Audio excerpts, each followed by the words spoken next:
नागरिक अधिकार संरक्षण अधिनियम 1955।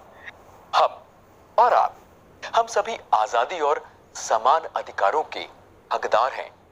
हम सभी को आजाद आबोहवा में सांस लेने का अधिकार है।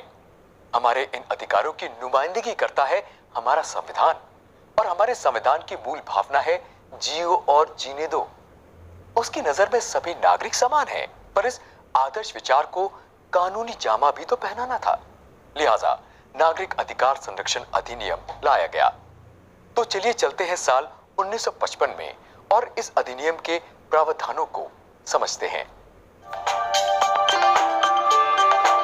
पहले इसका नाम अस्पृश्यता अधिनियम 1955 था। ये 1 जून 1955 में प्रभावी हुआ था। अप्रैल 1965 में गठित इलाया पेरुमल समिति की सिफारिशों के आधार पर 1976 में इसमें संशोधन किए गए और इसका नाम बदलकर नागरिक अधिकार संरक्षण अधिनियम 1955 कर दिया गया था। संशोधित अधिनियम 19 नवंबर 1976 से प्रभावी हुआ था। अधिनियम के शीर्षक में बदलाव से ही आप समझ सकते हैं कि इसका उद्देश्य दोषियों को दंडित करने के साथ साथ नागरिक अधिकारों को संरक्षण देना भी है। इस अधिनियम के तहत अस्पृश्यता को परिभाषित करते हुए कहा गया है कि यदि कोई व्यक्ति अस्पृश्यता को प्रत्यक्ष या अप्रत्यक्ष रूप से प्रचारित करता है या इसके किसी भी रूप को बढ़ावा देता है तो वो दोषी माना जाएगा। इतना ही नहीं, कोई व्यक्ति ऐतिहासिक, दार्शनिक या धार्मिक आधार पर अस्पृश्यता यानी छुआछूत को बढ़ावा देता है तो उसको भी दोषी माना जाएगा। और हाँ, जाति व्यवस्था की किसी भी गलत परंपरा को बढ़ावा देना भी जुर्म है।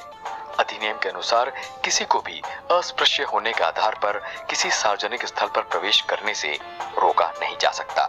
इतना ही नहीं, यह अधिनियम पूजा या प्रार्थना करने के उद्देश्य से पवित्र तालाबों, कुओं, झरनों, नदी, पोखर या अन्य जल स्रोतों के प्रयोग के लिए समान अनुमति और अधिकार देता है।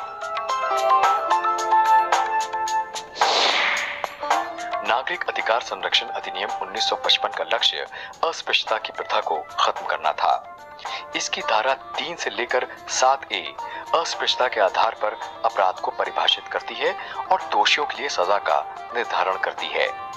इसमें सार्वजनिक पूजा स्थलों में प्रवेश करने से रोकना या पवित्र जल संसाधनों के उपयोग से रोकना धारा 3 के तहत आता है।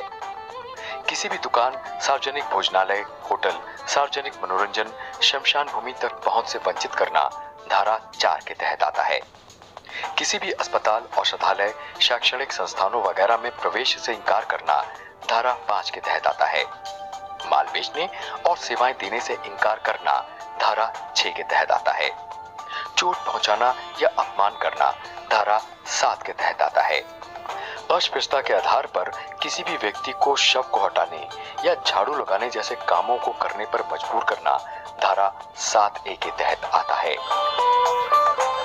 This law has prevented the atrocities being committed on that very disabled sections of the society to a very great extent. Otherwise, these people, they are the most vulnerable section of the society, so naturally they needed some kind of a protection. That is why this law was made. But maybe there were some complaints about misuse and all that.